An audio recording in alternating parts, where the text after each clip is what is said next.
I'm in the midst of changing the fuel filters, and I've already changed the primary filter, which is the bigger one.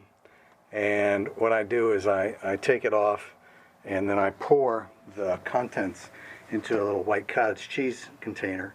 And if it comes out clean, I pour it back in. What I do is I turn the filter over the new filter, and then I put this plug in. It doesn't fit on the small one, it fits on the big one.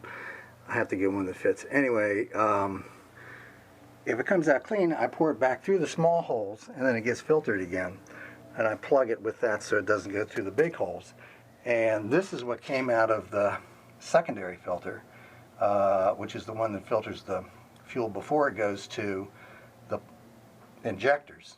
The first one filters it on the way to the pump. The second one filters it on the way back from the pump to the injectors. And so I'll dispose of this. The other stuff I poured back in addition to what I keep in a bucket that I put in there to fill it up the rest of the way. You can't start the bus unless you prime the filters. They have to be filled up pretty much full, and it just won't siphon the fuel up there if the filters are empty. So you do have to prime them.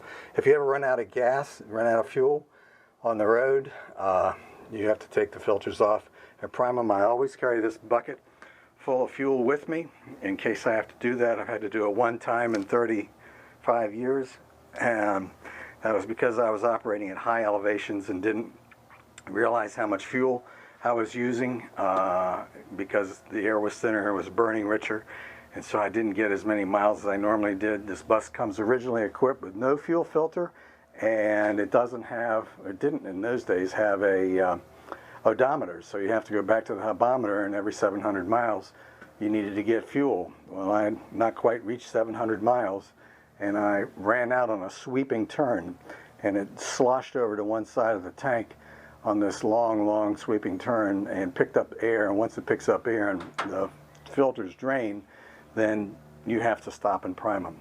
And so I stopped, and I had bicycles on the back. We were in Colorado, and I had to take the bicycles off and take the filters off and fill them up. And the guy that was following me stopped to see if I was okay. I couldn't believe it. The one car, the very first car, stopped and said, "Looks like you have a problem." I said, "I'm out of fuel." And he says, "Well, I'll take you to the next fuel station." I said, "Well, I think I can get it going." So he waited while I took the bikes off, primed the filters, put them back on, started up, and he followed me to the next fuel station. I pulled in. I didn't even get to give him a proper thank you. He drove off and just waved, and then the fuel station was closed. But the owner was in the back, and I talked him into selling me 120 gallons, so we were okay. End of story. Change your fuel filters. It's one of the most important things you can do in your maintenance program.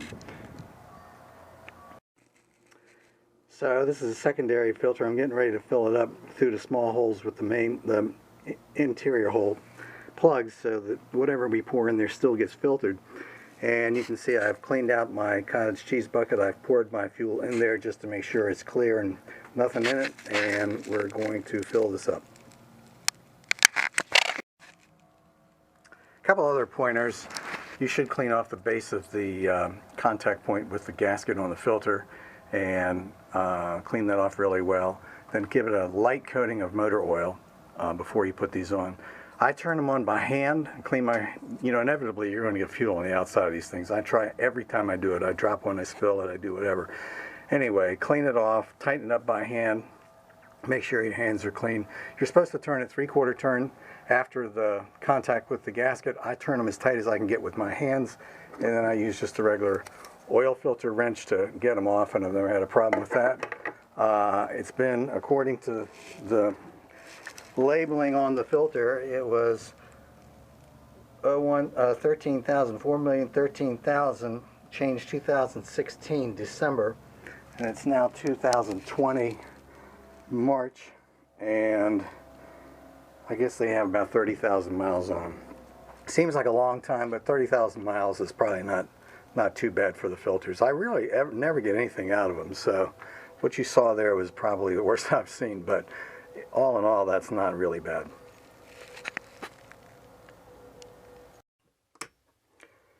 Hopefully it's not too dark for you to see. A couple other points. I never change the filters, the fuel filters, on a cold engine. I always make sure the engine is warmed up. so that when I start it up, I can rev it up, because you need to do that to get the air out of the system. So here we go.